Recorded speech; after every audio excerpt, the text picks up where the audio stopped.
was Ila Minori, a super local musician who's joining us in this broadcast later on.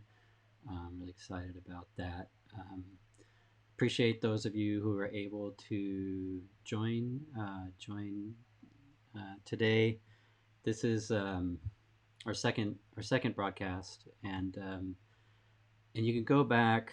Let's see, what did I want to do? I wanted to share our first broadcast in the comments, because I'm not going to go deeply into kind of like the mission, the purpose, or a lot of that, and spend time there. I did a lot of that on the first episode, but I do want to say just roughly that at Deceleration, Marisol and myself, we spent a lot of time off and on here and there. We can get a couple hours kind of building out this infrastructure that we call Deceleration.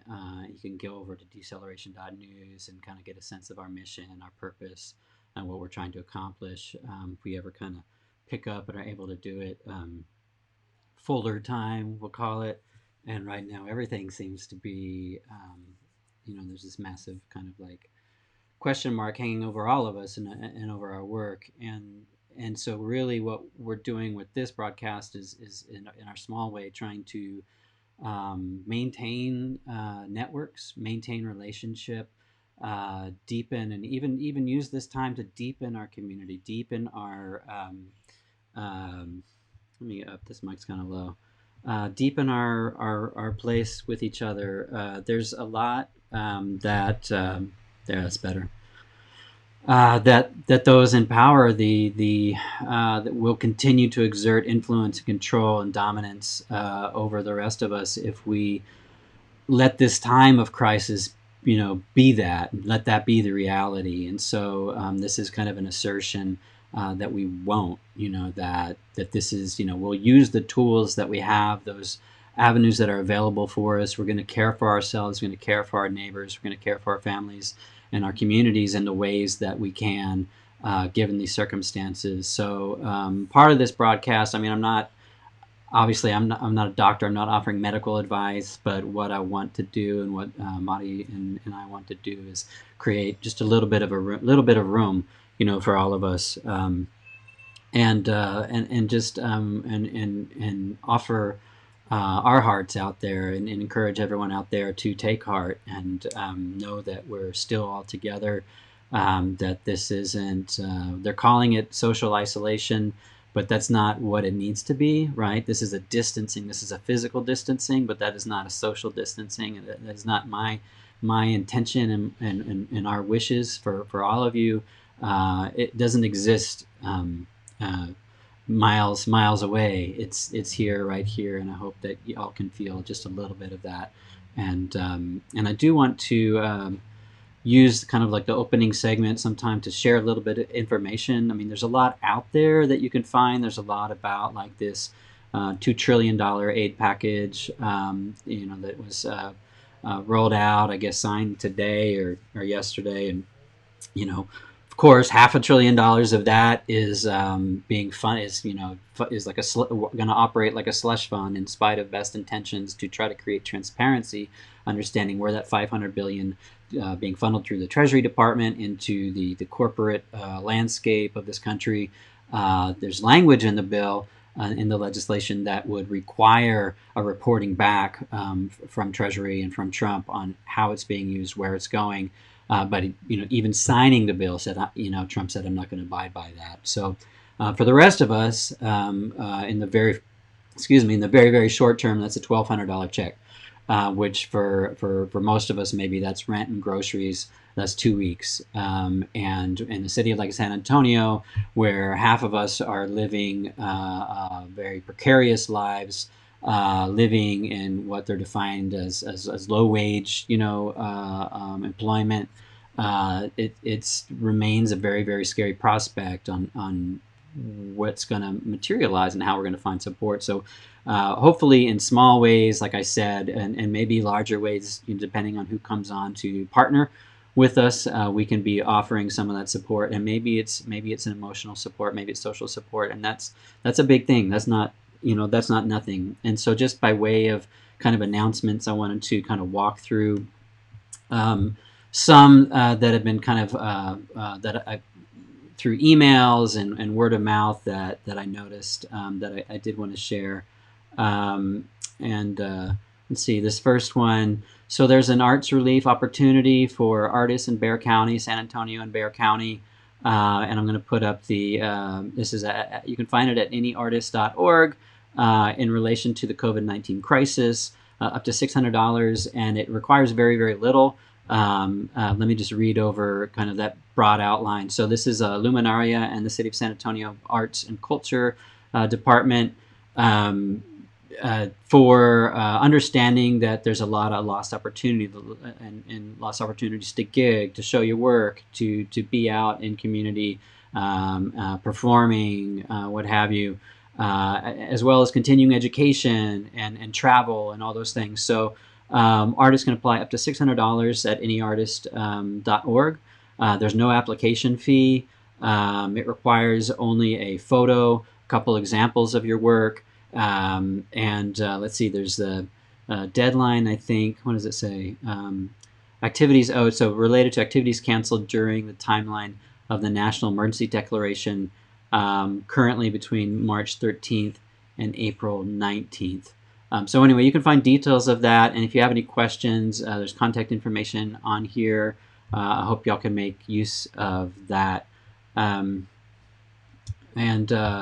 second, this is kind of an interesting one for they're kind of like pitching it towards students, but really it's for anybody. I mean, not everybody's streaming Netflix all day, and you know, we're running around like kind of crazy with our family, trying to take care of our basic needs still, and a lot of y'all in that same shape. But at the end of the day, there's, you know, all of our libraries are shut down. You can't get down there. Maybe you have access to remote stuff, but this National Emergency Library here, there's the URL. You can get, excuse me, it's like 1.2 million titles, and there's no wait list. So if there's something you've been waiting to read, check this out, National Emergency Library, and again, there's the URL. And like I said, I mean, maybe we can't do the big things, but there are community level, tangible responses that we want to try to make. And one, kind of, I'm going to editorialize for a minute, but, you know, reading the paper yesterday, I was just kind of like infuriated. You know, there's as much good information is coming out through the Express News right now. There's, you know, every once in a while there's something that drops that just I think is totally irresponsible. And there was this you know, ask us anything kind of coronavirus, your questions answered. And the question was, what happens to people who are in recovery? What happens to people in Alcoholics Anonymous, Narcotics Anonymous? Where are they going? How are they getting help? And literally there was a one-word answer in this article. You know, just, I mean, maybe well-intentioned, but it sounds really bad. You know, just simply, hey, a pandemic is no time to be sober, right? Nudge, nudge, wink, wink. This is actually a very, very challenging time, like we all know, we're experiencing. And for those who are in recovery, the opportunity, the pressure for relapse is very, very real. So I wish to God that this writer had taken this question seriously, understood that people do live very precarious lives. And one of these areas, you know, alcoholics, drug addicts, all of that, these are life-threatening illnesses, and it's nothing to make light of. It's nothing to play around with. So I just do want to flash up a couple resources. So AA has moved on. I don't have the NA information, but do look online and locate this stuff. AA.org, there's a link at the very top of the page about coronavirus and ways that organization is responding. There's an online, specifically intergroup that's been operating for a long time, so that's international. And right below that, Club 12 is a fairly popular club here. I think that's up on North San Pedro. And they are already meeting by Zoom. So if you know about Zoom, you can, you know, get familiar, you know, log in, and there's the group ID. And I really do, I mean, I in total solidarity, not making light, not making jokes, as we read yesterday. just understand all of us are working through something, and we were before this crisis, and now everything is like that. There's that extra pressure that we're all dealing with. So our best wishes here at Deceleration, and my encouragement to make those efforts. And if you need something, I mean, obviously the comments here are open. There's you may not be able to get to your therapist. You may not be able to check in with your psychiatrist or family doctor. It's all telemedicine,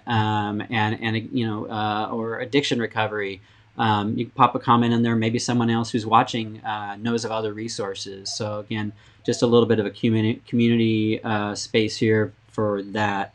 There's also this is something we've been tracking and something we've been trying to push back on in the ways that we can. Mari and I recently did an article for Vice highlighting the work of the Chorizo Come Crudo work and their resistance camps, and one of which is down there in front of the border wall.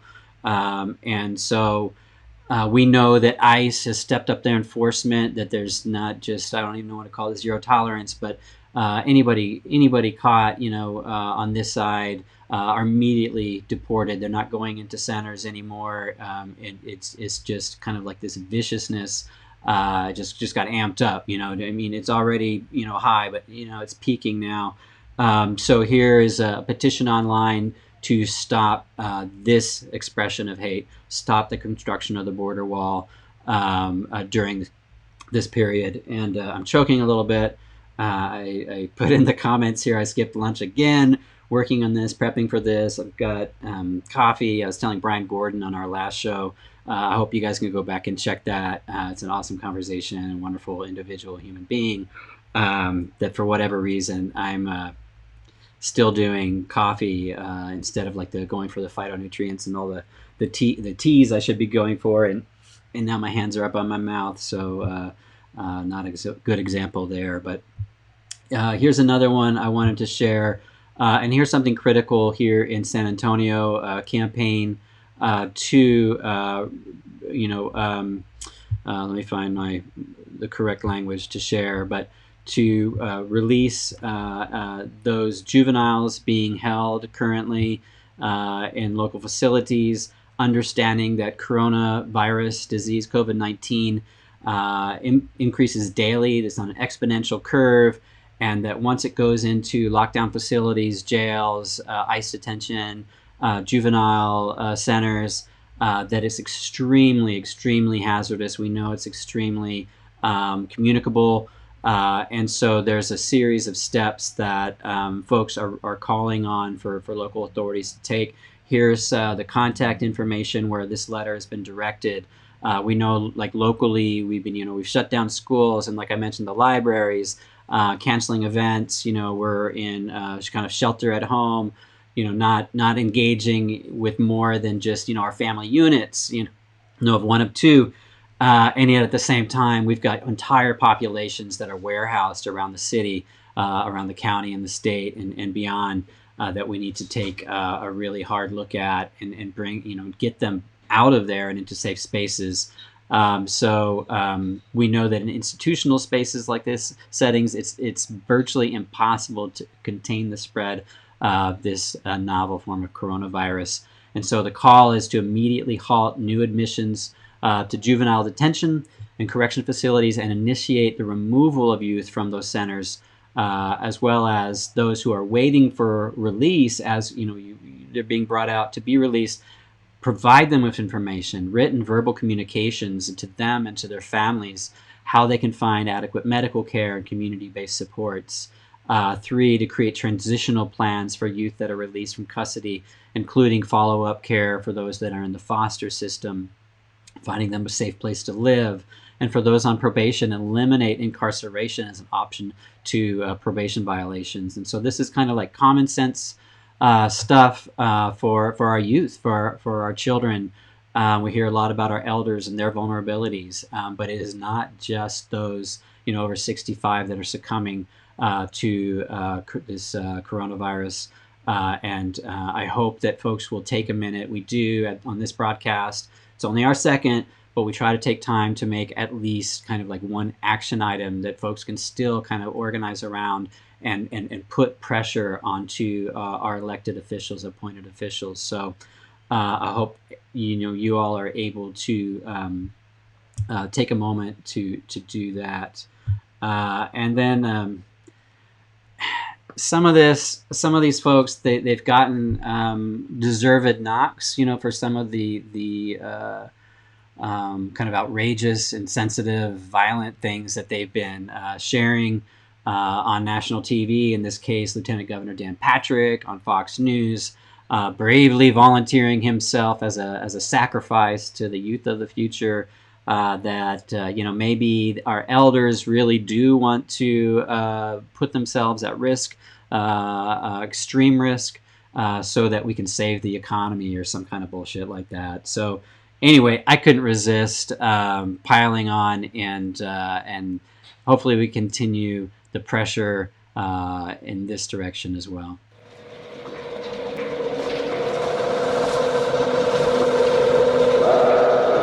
This disease could take your life, but that's not the scariest thing to you. There's something that would be worse than dying. Tucker, no one reached out to me and said, as a senior citizen, are you willing to take a chance on your survival in exchange for keeping the America that all America loves for your children and grandchildren? And if that's the exchange, I'm all in. And that doesn't make me noble or brave or anything like that. I just think there are lots of grandparents out there in this country, like me. I have 6 grandchildren. What we all care about and what we love more than anything are those children. And I want to, live smart and see through this, but I don't want the whole country to be sacrificed.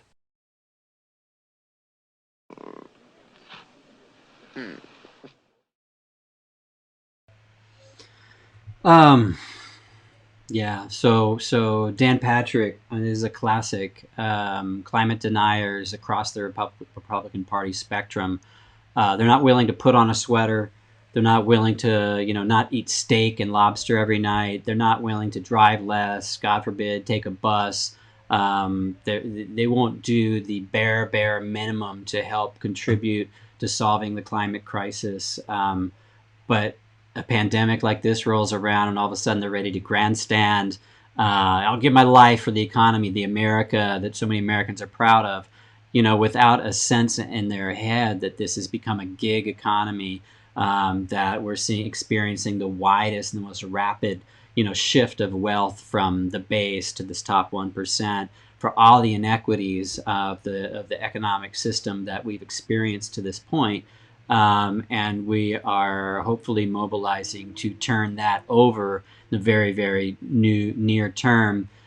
So I don't know. I just couldn't let that go. I know it's a little dated. I worked on that a couple weeks ago, but it's important that we not lose sight of, one, the coronavirus isn't often talked about, or this strain of coronavirus isn't often talked about in connection with the climate crisis.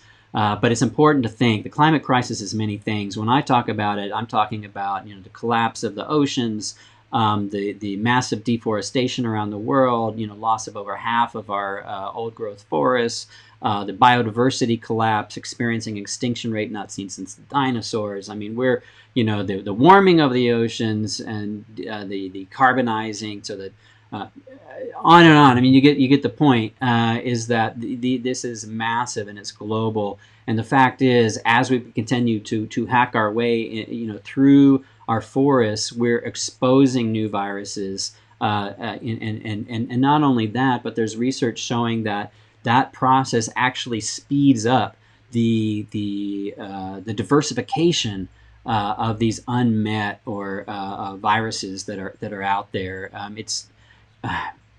There's heat coming on. We can already feel. I mean, it doesn't take much. The cloud cover. It's been really nice last week.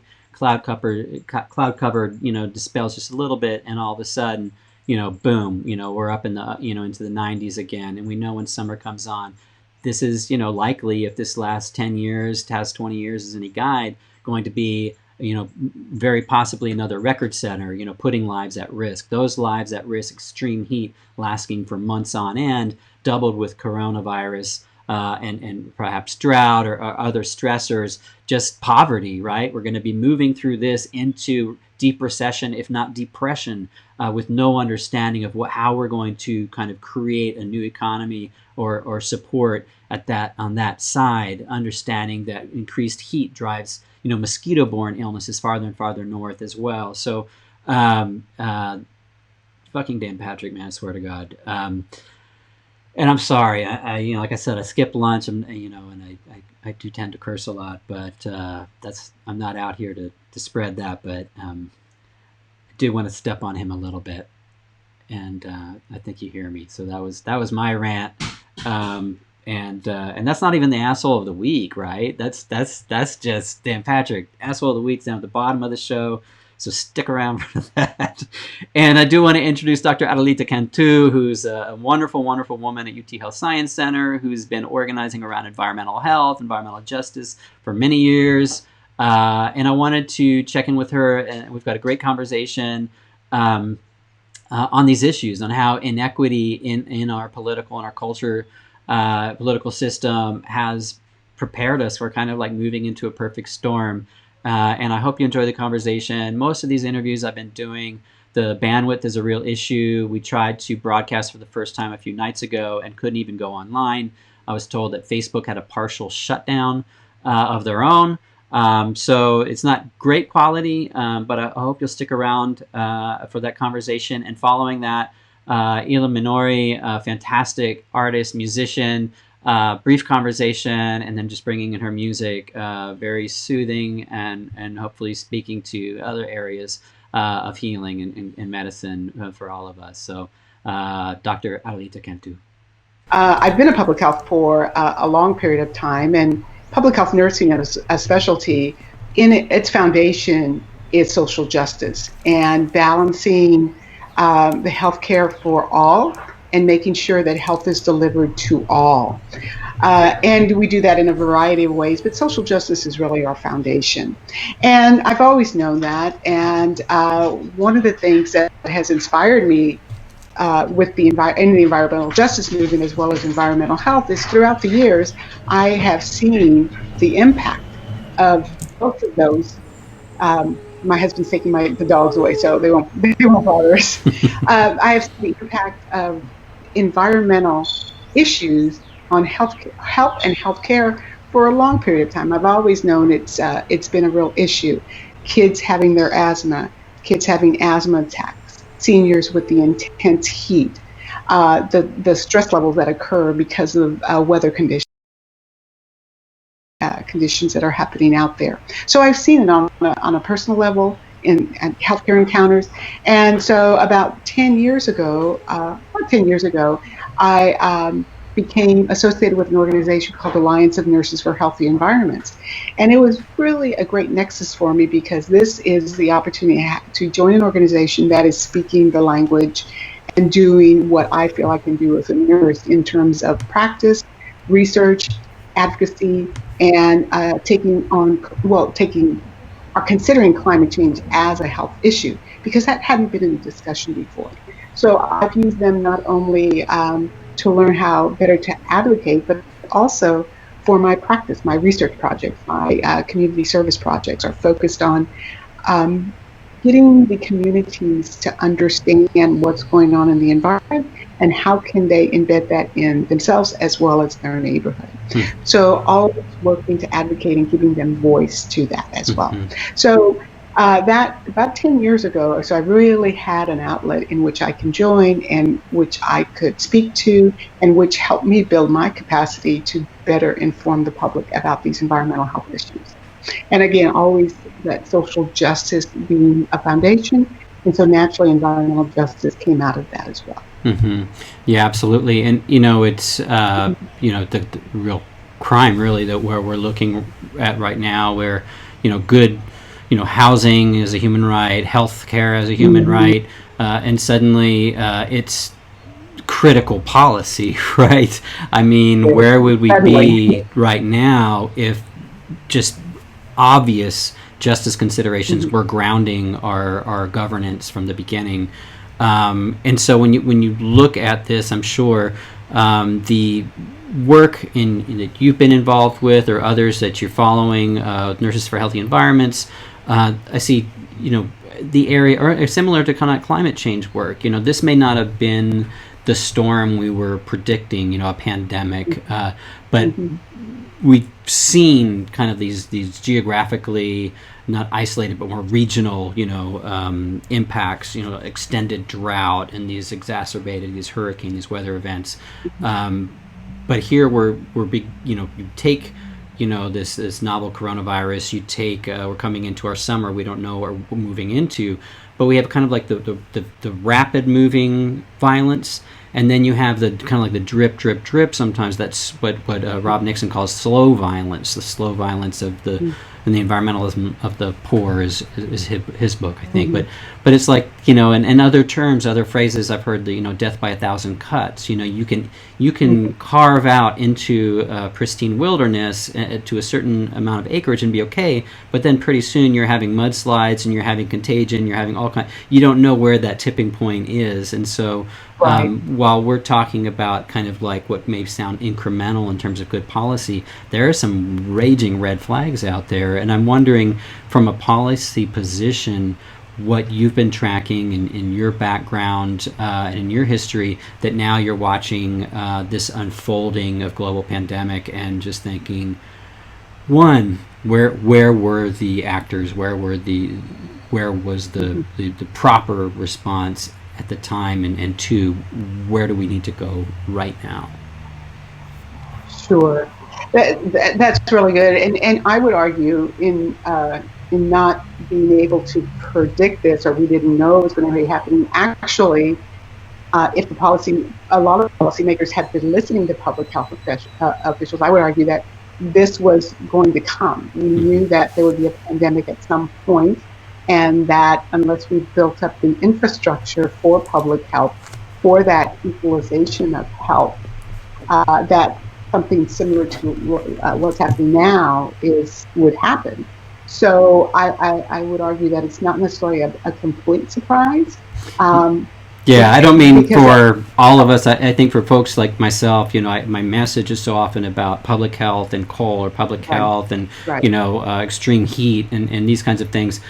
Obviously, there's a whole lot of folks who've been talking about pandemic, for a while, for good reason, and here we are. But not top of mind for all of us in the work that we do.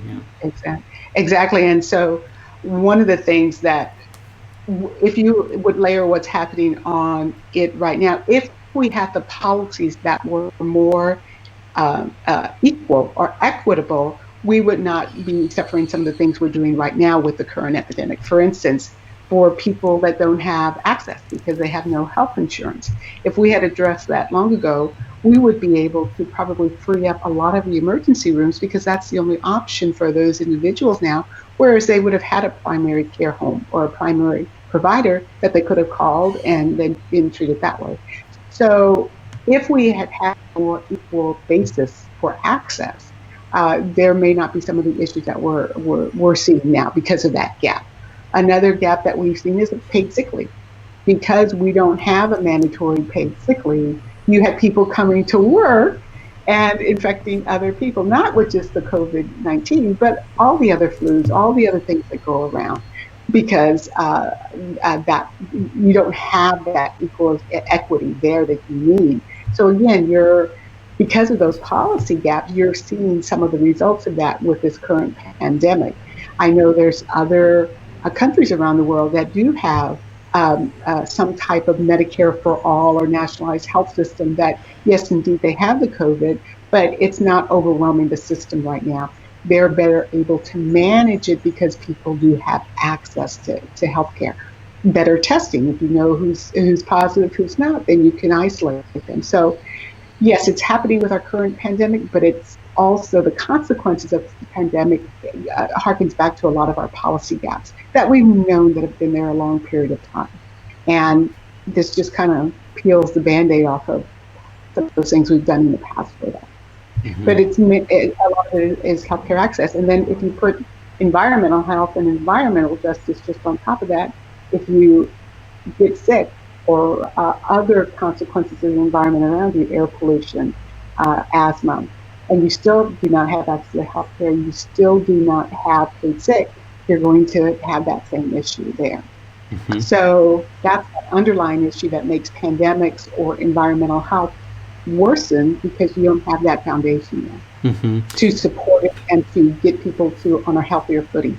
Yeah, and it's amazing to see how folks are scrambling right now to say, well, here's these list of best case response, or the to something like this, and we can do 2 and 3, but we can't do 1 and 4 because we just don't have the resources, we don't have the tools, exactly. We don't have the equipment. And I think in San Antonio, and I've kind of gone back and forth on this, but at a couple of days ago, I remember hearing like Metro Health is like, we're no longer going to report on individuals who test positive and track their movements or backtrack their movements to alert others because we don't have those resources. We need to focus on the big moving parts of this to get ready for this wave to hit the hospitals and the medical care community. And that's kind of terrifying because it's the message isn't like this is the best way to use what we have. It's like this is all we can do right now. Exactly. Yeah. Exactly. Yeah, because of the lack of resources, and I mentioned before the infrastructure issues that they had been slowly being torn away for years prior to this, and if you don't have that infrastructure to support, then you're going to have some of those gaps in services. Now, one of the things that I've been in discussion with some other public health people in the city and some of the council representatives, and one of the things they're doing is to hopefully mitigate some of that gap, or moving some of the librarians to help out in terms of making telephone calls or be on the helpline. So making use of this time when they cannot be where they're in close contact with people, but let's reassign them. So that certainly is a creative way of trying to at least meet those needs. But to go out, contact investigations is a very complex procedure. You just can't have everybody doing that. You have to know how to access contacts, how to get all the contacts, ask them the right questions. So somebody that's infected with COVID-19 can tell you everybody they've been in contact with. So it's not an easy thing just to go and pick up the phone and call someone. So yes, one of the things that, my hope is that once some of this crisis does abate, is that we can look at the infrastructure and understand a little bit more what we need to do to build up that infrastructure.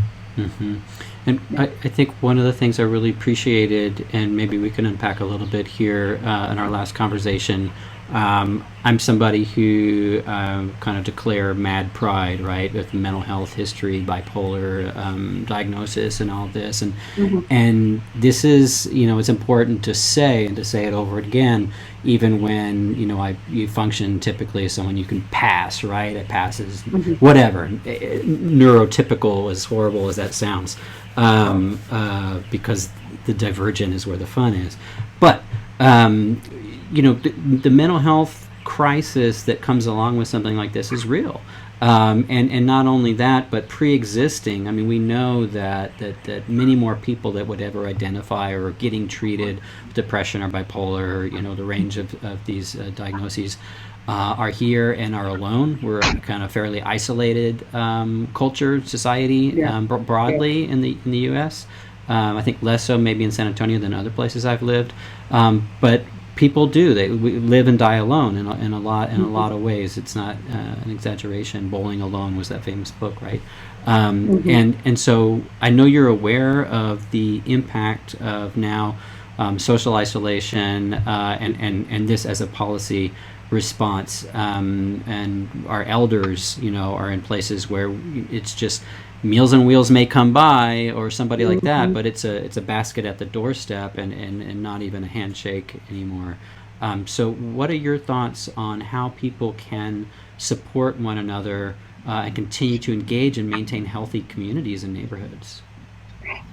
Great question. And there is so much research now that actually gives us evidence that says for seniors or for anyone to extend their life. One of the reasons for a longer life is because of maintaining those social contacts, that social network, the ability to have that social contact. And that's why you see so many of those senior centers where you encourage seniors to come during the day are so successful. So there really is evidence that this is successful. So for what's going on right now, it is so challenging to continue to maintain that for the seniors that we know live alone. Those senior centers are closed now, just out of abundance of caution. How do they maintain contact? Certainly having the TV in all day, but it's somebody checking on them. It's somebody calling them. Senior centers I know that I work with have a list of their seniors, and they're giving them a daily call. And just to say, how are you doing? What's going on? Do you need anything? Do you have enough food? So even that phone call will make a difference in someone's life. And I encourage all of the senior centers that have the seniors that come there regularly, and they're not able to do that right now, have someone give them a call, either on staff, some volunteers, give them a call, and just so they know somebody's checking on them. This is also an opportunity for us, anybody, to get closer to their families as a support mechanism. Calling my sisters. I'm going to HEB. Yesterday I went to HEB. Do you need anything while I'm there? And then if I do get some products, okay, they can get half of this. I get half of this. It's just being able to support ourselves, and there's multiple ways you can do that. But for people that generally live alone or spend a lot of time alone during the day, if somebody just can reach out through a telephone call, something as simple as a telephone call, if not once a day, every other day, just to check in and say, I'm here if you need anything, let me know if you need anything. So I think one of the things the crisis is doing is helping us try to being creative in how we can maintain our contacts. Mm-hmm. And if somebody is not maintaining those contacts, call them, reaching out to them. And I think city and county maybe can help with that in reassigning some of those people that we know aren't going to be able to go to work because, again, they're librarians, or at the school, maybe school teachers can help with that. Mm-hmm. And maybe schools can have their teachers or some of their workers also working in telephoning people. So this time calls for a lot of creative strategies and thinking outside the box. Mm-hmm. And like the schools, I mean, there's how many teachers out there? They don't have it where they can do synchronous classrooms, but they're going to be giving them assignments and they'll grade their papers. But there's some of the times that they get a list of seniors just to call and say, hi, this is who I am, and we're checking on you. So a good time for the community to come together to support everybody. Yeah. And what about, I mean, you mentioned these great gaps in equity mm-hmm. and policy, mm-hmm. Yes. and coming into this chasm, right, where that, it comes calling, the penalty for that, and the for that fault, again, it's always those who have no part, in setting that agenda that have to bear the mm-hmm. brunt of that first, right? Right. We always know that violence comes top down, and the suffering starts in the bottom, downstream, living mm-hmm. downstream. And certainly here that in the south side of San Antonio, right? Everything mm-hmm. rolls down. So another way of finding community, of kind of coming out of isolation, even if we're living apart right now, can be coming together to continue to push to those changes, right? Whether it's right. Medicare for all, or paid sick time, safe, leave, all these issues. Do you see an opportunity for that, and how, if folks are like listening now and it's like, oh God, can't leave the house, but if feeling this, where would you direct them?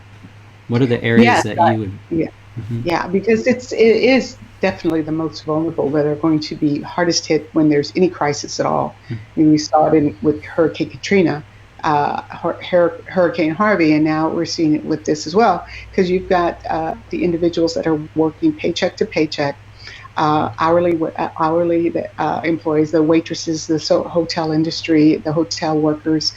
They're the ones that are going to be that are hit the worst, because how can you work from home?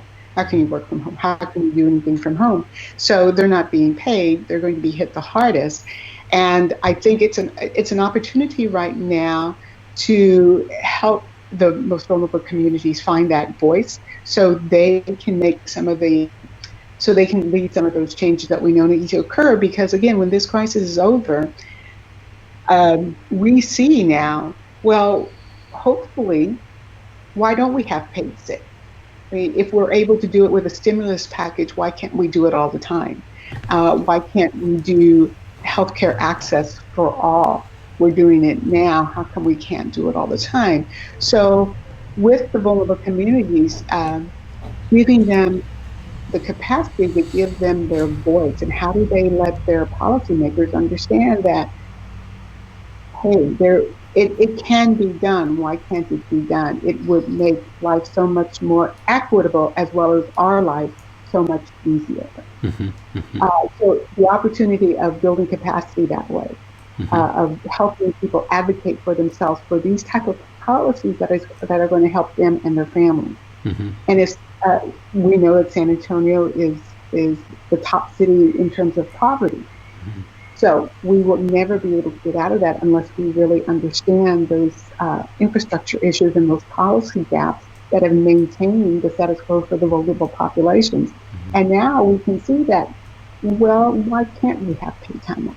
Mm-hmm. Not just now, but all the time. Yeah. And maybe if we had had it before, the crisis wouldn't have got to the peak that it is now. Mm-hmm. So, and that will take some time. It's not like, they're just going to, populations or the vulnerable community would just be able to wake up and do that. No, they got to, it's day to day for them. It's paycheck to paycheck. Their lives are busy.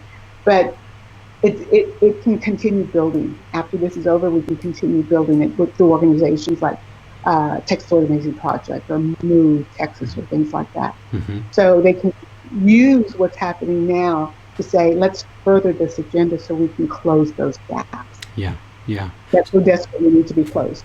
Yeah, and that's a great plug right there. And hopefully in the coming days and weeks, we'll have folks from Top and Move to talk with on here. And there are absolutely no limits to the opportunities in organizing within communities with their families. And I think one of the things I think about just in terms of human memory, right? Mm-hmm. Particularly right now that something has gone on with human memory where we hear one thing, we feel one thing, we feel like we know one thing, and then a political cycle goes by, and it's gone, right? Like, it's gone. I'm pretty sure I understand what happened with the federal non-response to the COVID, what came to be known as COVID-19, right? But I'm hearing another story right now, and I'm being told a lot of bad things about China. So I think if we can reinforce and maintain our memory together and share the same stories together, obviously we're not far off from an election. Do you have an expectation, I mean, I don't want to say prediction about, but where things go from here in terms of, the better case? I mean, I expect something that people aren't as comfortable talking about, which I guess would be described as a worst case, but either way, there's a vision. I feel like what I'm trying to get to is a vision of the kind of culture and humanity, of the way of being together that we want to preserve. And I guess what are you looking forward to in this moment of crisis? That's difficult. Not difficult to say, but in fact, my sister and I were just talking about this yesterday. I think one of the good things about it is that many of us, and not just individuals, but also businesses, have had to be more creative and thinking outside the box to be able to serve their customers. Like, I was at H-E-B yesterday, and they've changed up some of the way that people come into the store. They limit more things. They're giving more sanitizer. So they're adapting as the crisis goes forward. So I think that's showing us individually as well as organizations that they can adapt. And that's good, that you always have that ability to adapt to the current situation. The other thing is that I hope, because it is with me, but I hope it's bringing us that are together. Our families, our friends, we're checking on each other. Do you need anything? How can I help? We're communicating more either through email, through other social media, or just calling people or talking to them. So I think that's important as a positive that's going on right now, because I see that happening a lot, and I'm glad for that.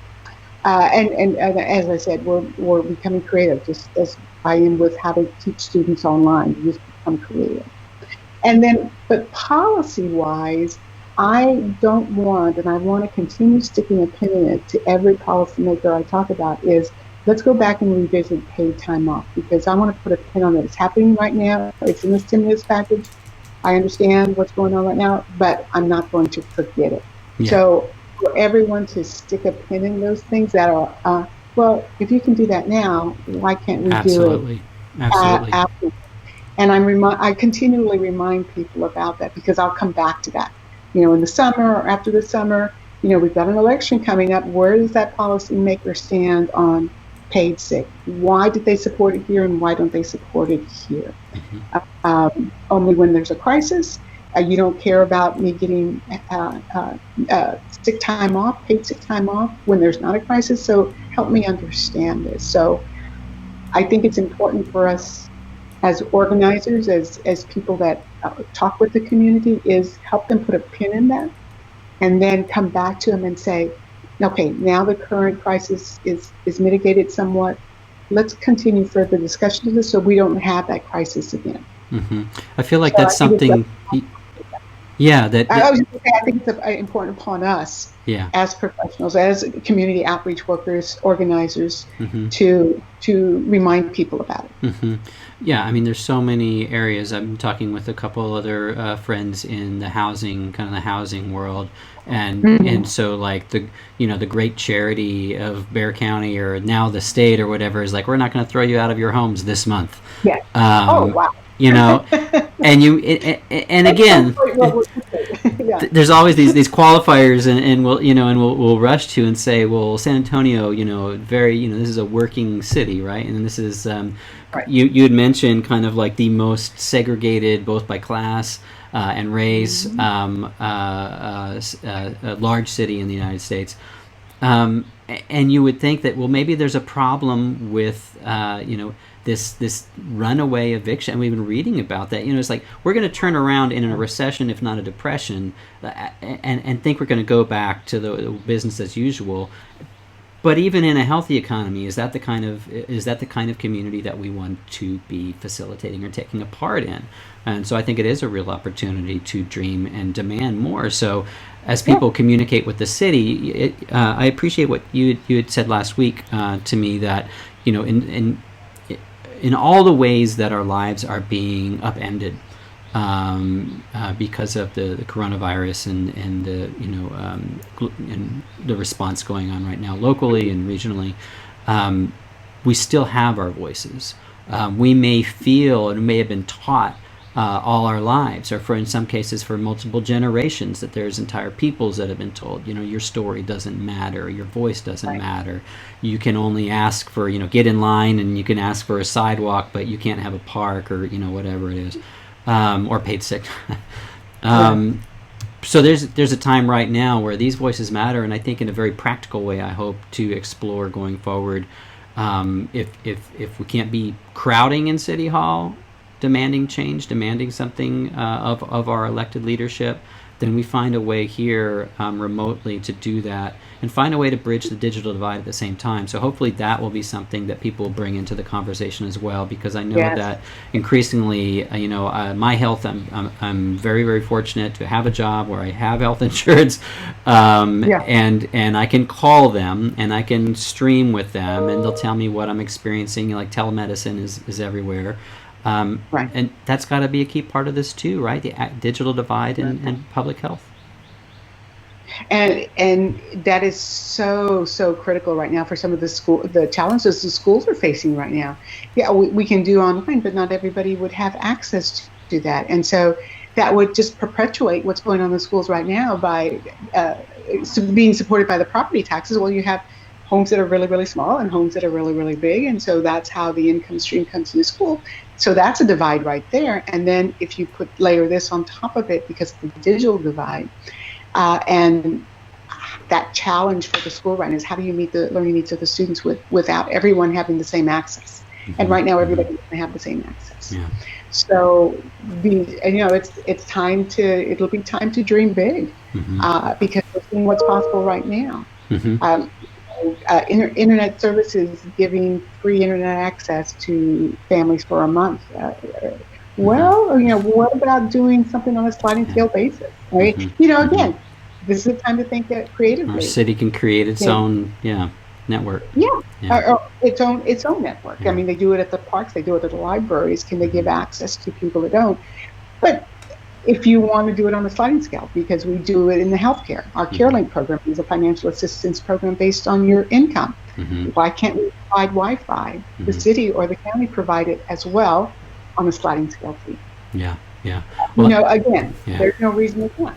And I had promised you kind of a final word if there was something, and maybe we've been there. I feel like we hit a couple high points of kind of like, when you mentioned being with your family or communicating with friends, kind of what you hear kind of being repeated and what our response needs to be in that case. In terms of this current the current crisis, the current pandemic and crisis, I think as all, if you want to say, past disasters or emergencies that I've seen in the past, this is no different in terms of the most vulnerable communities. They're the ones who are going to suffer most. And we're going to see the consequences of that, not only during the current, but as we go forward, because they're going to be out of jobs, they're going to be sick. Their kids will be further behind in their schooling, etc. All of those consequences we will see. And it's so important to make that connection between that and those inequities and how we can move forward as a city. We cannot do that if we're building ourselves on the ground of inequity. Mm-hmm. And mm-hmm. a crisis like this, a disaster like a hurricane, just kind of pulls the Band-Aid off of that. Mm-hmm. Yes, we want to meet the current crisis and deal with that, but it's also giving us an opportunity to think long term. And by looking at these big macro issues, we can look long term and build that foundation the city needs to move forward. Mm-hmm. If we continue like we're doing that, it's so much more difficult for the city to be able to be that healthy community where everyone can have an equitable life. Mm-hmm. All right. Well, thank you very much. I appreciate your time, and it's just it's an honor being able to work with you in the different ways we have over the last few years, and at these intersections, right? And right. And if our leadership won't do the things we need them to do, we can do them without them until they're replaced. And it may take the kind of this neighborhood, this community, the city. It may just require that we move forward without the structure that's supposed to be supporting us. So exactly. It's quite a moment. Thank you so much. I really appreciated the conversation. I very much enjoyed it. All right. Thank you, Dr. Cantu. Thank you. Mm-hmm. All right. Dr. Cantu there, a really wonderful woman, a wonderful resource here in San Antonio. If her message resonates with you, I hope you'll share this broadcast with the folks in your lives, those that you love. I love some of the allusions that she uses, and that the inequity that we've experienced has kind of been this festering wound. She didn't say festering wound, but peeling the Band-Aid off to expose what? I mean, the ugliness of where we've been in terms of how we kind of like dominate and dictate the lives, or attempt to, of those who are most vulnerable, and that moving forward, that her admonition that we can't continue to build on the ground of inequity, that this is an opportunity here, and I hear this in other places, to create, to envision and create something very, very differently. So I'm going to try to keep this broadcast under an hour and a half. For those of you hardcore folks that have been here for an hour, almost an hour with us, I hope you will enjoy this conversation and this music by a real gem here in San Antonio, Ila Minori, who is also trying to figure out as an artist what to do, right? So enjoy this, and then we'll get back. And like I said, we've got the asshole of the week to close us out.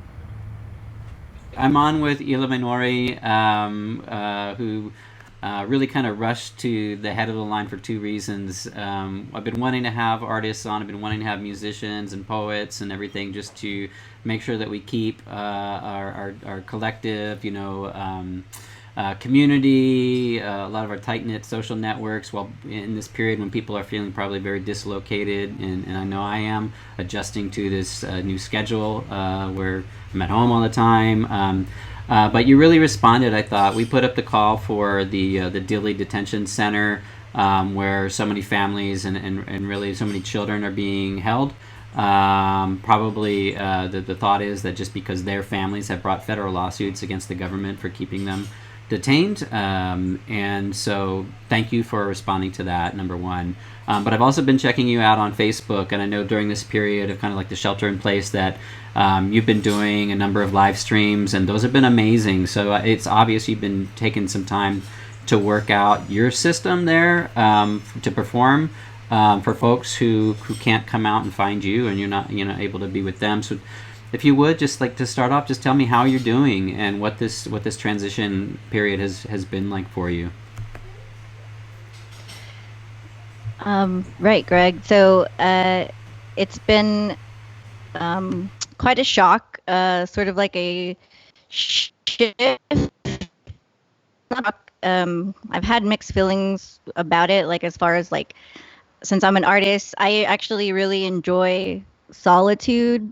So I think my personality is like, I'm very social, but I'm also naturally a very shy person. I've always been at the core. So I don't think for maybe a lot of musicians and songwriters, they probably, we need that solitude and to be, for our imaginations to work and not be interrupted from that. But so anyway, so I guess it's kind of like been a weird blessing in disguise is in a weird way, maybe for a lot of people, but there are other obviously downsides to it. Like I don't have any work, and like millions of people around the United States and the world right now. So it's been kind of devastating. And I have some friends in Italy. Yeah. Oh wow.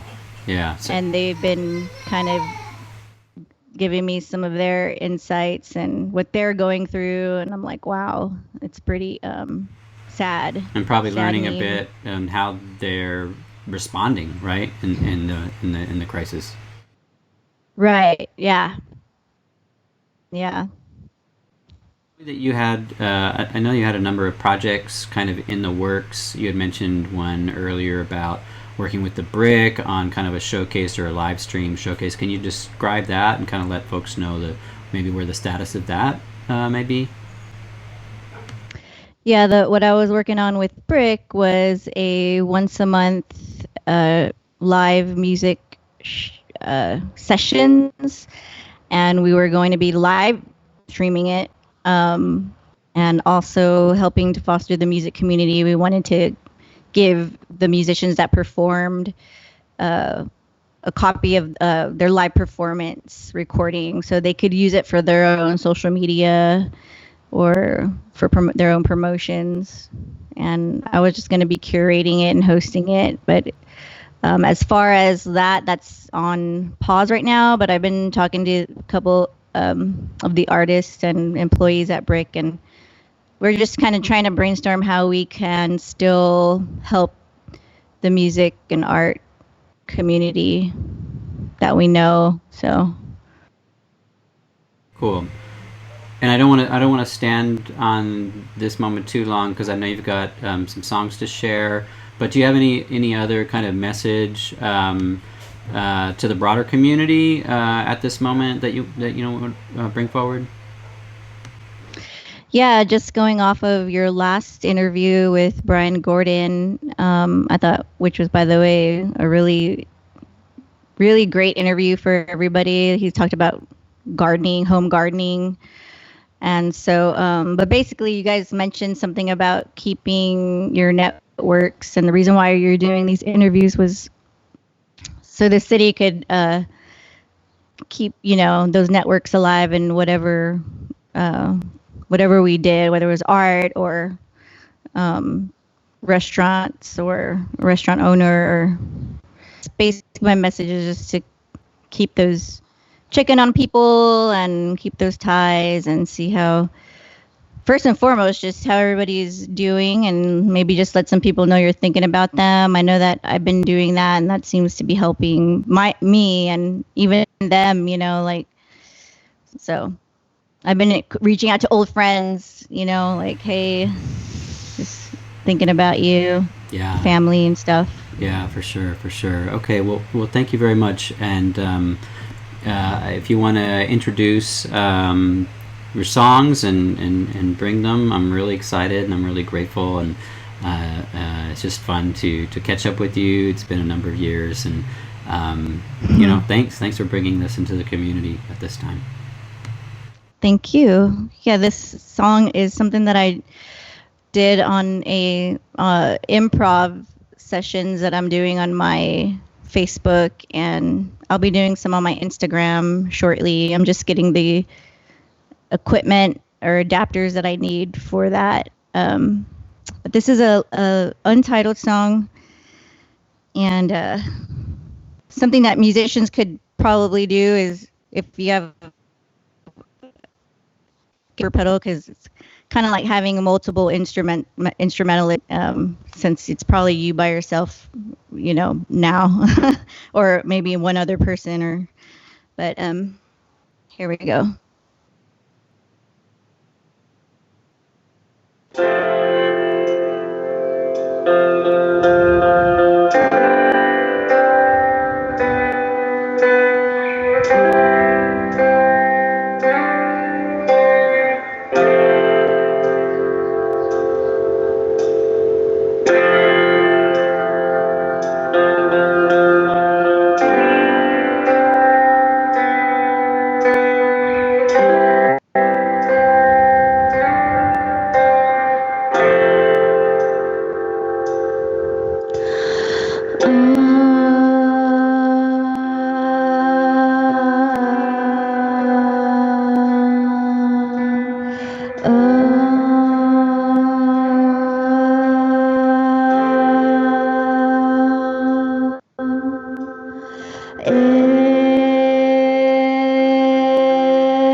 Thank you.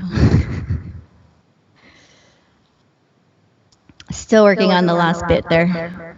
The pedal noise, it gets a little crazy. It's hard to control. It's a delay pedal. It's just kind of like a spacey psychedelic thing. But hope you enjoyed that. I'm just I was kind of getting into a lot of ambient sounding music, so I was like, I've always wanted to do music like this, so I think this is a perfect leeway period for me to do this sort of meditative style music. There's a heavy, if you want, did you want a heavy vocal echo right there?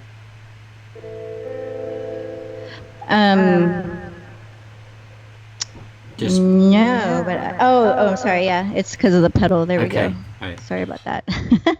Yeah. Anyway, what I was saying about I'm just working or inspired by some meditative and ambient music lately. So, and I feel like people that listen to my music, that I want to help them to just kind of put them in put their minds at ease, especially now. But I've always been told that my music was transfixing or and so even more so now. So, but I'm excited about it anyway. So I'm gonna play another song for you. This is a song called "Convince Me."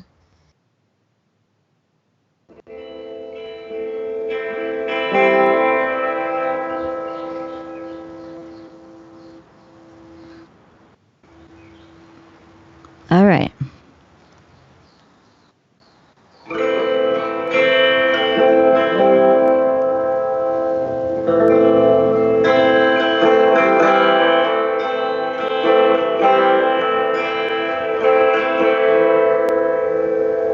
How do I convince you of my love? Saw you from the window up above. Blue skies come over me. I'm lost in your Tuscany. I had to catch the train to get by. Oh, convince me you love me, you need me. Don't get tangled in the waves. Send me. I'm not the kind of girl to get caught in your perfect world. If you want me there, I might care.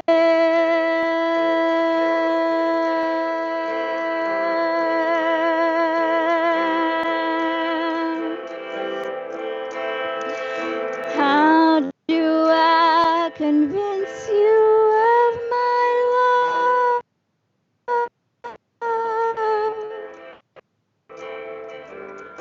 You were the diamond in the rough.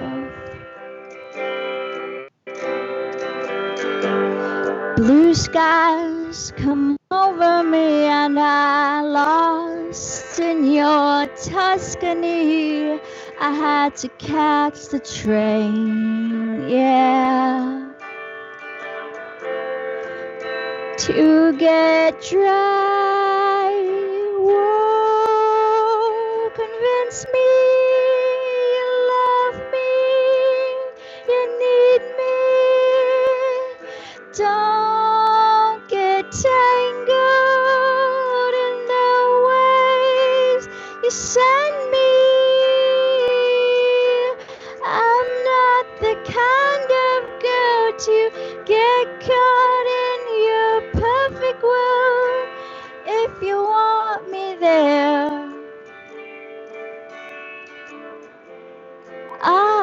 would care.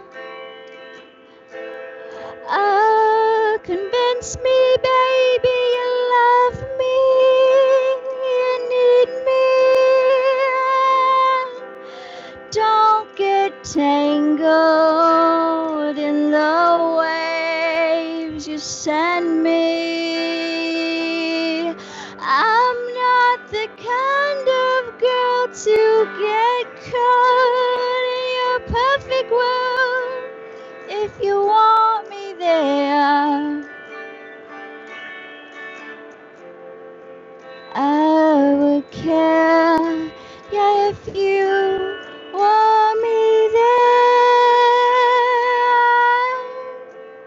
I would care.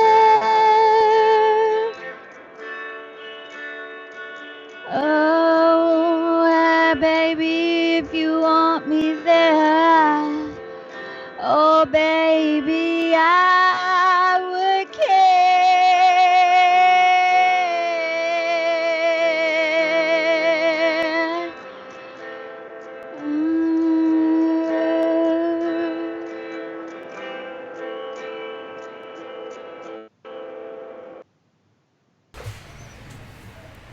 Okay, so definitely hit the tip jar at iloveilaminori.com and let's see, get on the right camera. For those of you who came in on the second part of the hour, make sure to go back. There's a Take Action there where folks, multiple organizations are driving to free incarcerated youth in Bexar County, where we know COVID-19 circulates wildly in centers of detention. So check that out. Future shows, we're looking at housing justice, as well as homelessness in San Antonio, and the deep need to reform our utilities so that they work for people. They're city-owned utilities. We get to decide how they function. A month, 2 months of non-cutoffs is not enough. So look for those future broadcasts.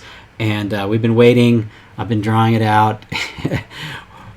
Big drum rattle, but and this is a couple weeks old already, but asshole of the week, and we close it out. Thanks for being here with us, and with a lot of respect. Are you on board with the president calling this China virus, Chinese virus? Does it seem like that's helpful right now to call it that? That's where it came from. But is it helpful? It alienates people. It sort of sends like tones like this. There's someone to blame. That there is a group of people to blame. Well, I think China is to blame because the culture where people eat bats and snakes and dogs and things like that. Hey, asshole. These viruses are transmitted from the animal to the people, and that's why China has been the source of a lot of these viruses like SARS, like MERS, the swine flu, and now the coronavirus. So I think they have a fundamental problem, and I don't object to geographically identifying where it's coming from. Then it's connected to Asian Americans. The Asian Americans are feeling like it is a racist thing. Oh, I disagree.